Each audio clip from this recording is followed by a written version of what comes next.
छात्रों, ये रिवीजन चल रहा है। कुछ प्रश्न अभी रह गए थे। जैसे अध्याय 1 का एक प्रश्न है, प्रश्न बड़ा दिख रहा है।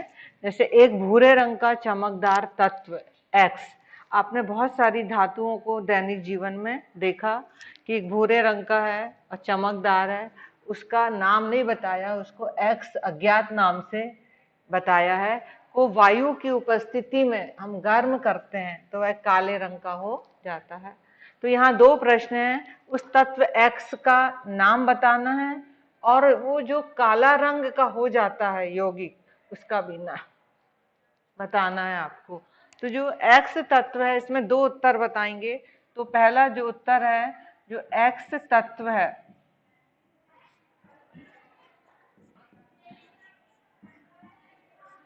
X तत्व है, उसका नाम है तांबा।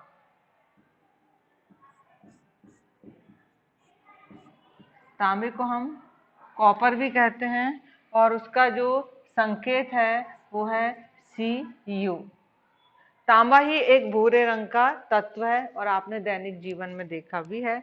और उस काले रंग के यौगिक का नाम बताइए।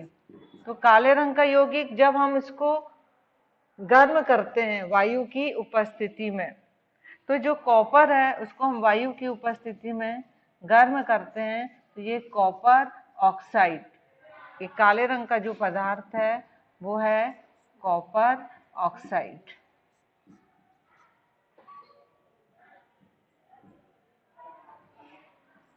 ये काले रंग का यौगिक है। तो यहाँ आपको उत्तर में ये दोनों नाम लिखने हैं। एक्स तत्व का नाम तांबा है, इसका संकेत Cu है, कॉपर ऑक्साइड Cu+O2। समीकरण नहीं भी लिखेंगे तो चलेगा, उसका सूत्र बताना है कॉपर ऑक्साइड और सूत्र है उसका CuO।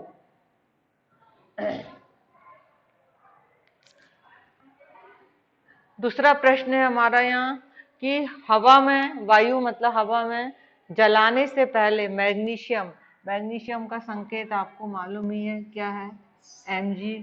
रिबिन को हम साफ क्यों करते हैं? क्योंकि मैग्नीशियम धातु है और इस पर एक ऑक्साइड की और हाइड्रोक्साइड की एक परत जम जाती है वायुमंडल में। यदि हमें उसको जलाना है तो उसको हम, वो जो ऑक्साइड की परत है, हम हाइड्रोक्साइड की, वो हट जाएगी, नहीं तो क्या होगा कि वो आसानी से जल नहीं पाएगा। तो यहाँ पर हम देखते हैं कि तो इसका उत्तर हम लिखेंगे। समझ में आपको आ गया उत्तर कैसे लिखना है, ये आप देखेंगे।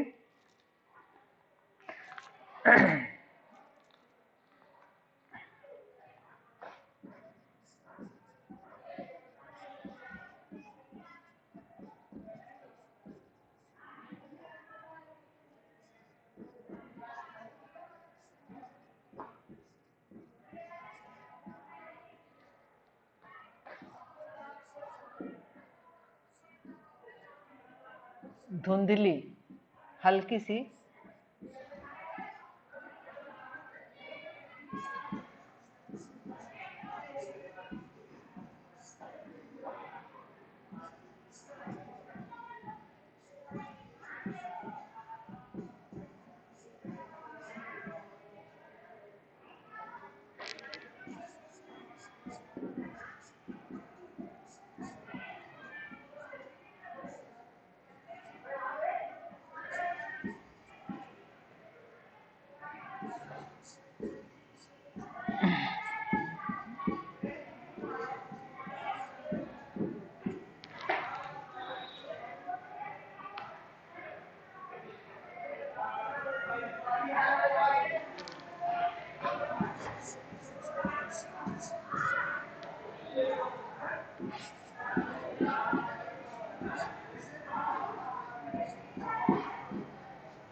मैग्नीशियम के ऊपर जो ऑक्साइड की परत जम जाती है, वो क्या करती है, मैग्नीशियम को ऑक्सीजन से क्रिया करने से रोकती है। इसलिए मैग्नीशियम रिबन को हम पहले साफ कर लेते हैं ताकि ये परत क्या हो जाए, हट जाए।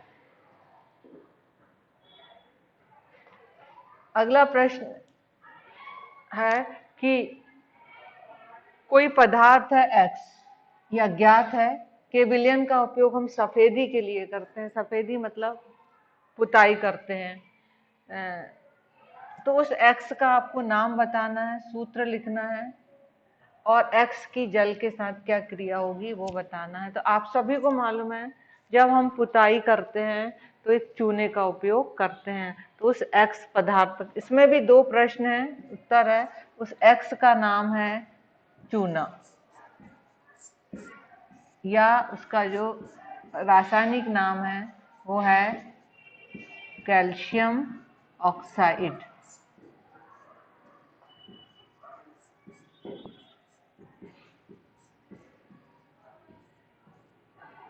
ऑक्साइड और उस X की, तो जो X का नाम क्या है, चूना, और उसकी पानी के साथ क्या बतलानी है, क्रिया।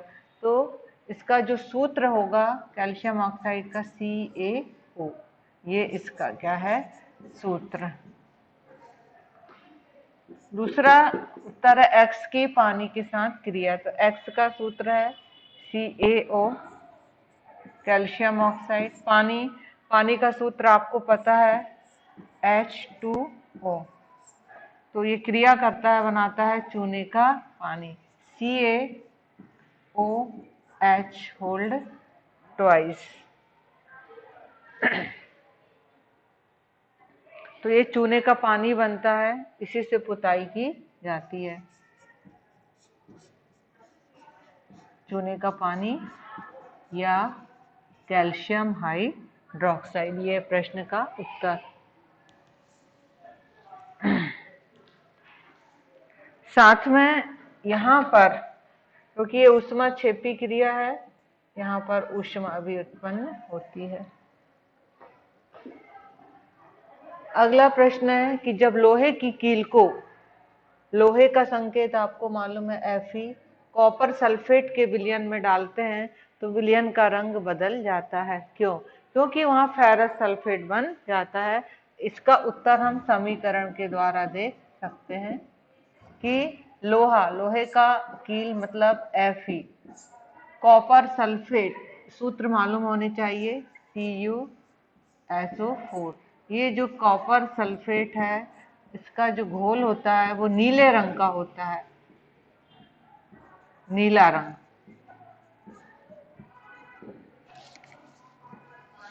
ये नीला रंग इससे क्रिया करता है, तो आयरन इसको, कॉपर को हटा देता है और FeSO4 बनता है और कॉपर विस्थापित हो जाता है।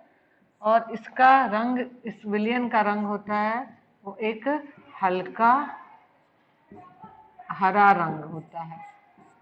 तो इस प्रकार ये रंग बदल जाता है। जैसे हम लोहे की कील को डालते हैं तो ये क्या हो जाता है, बदल जाता है।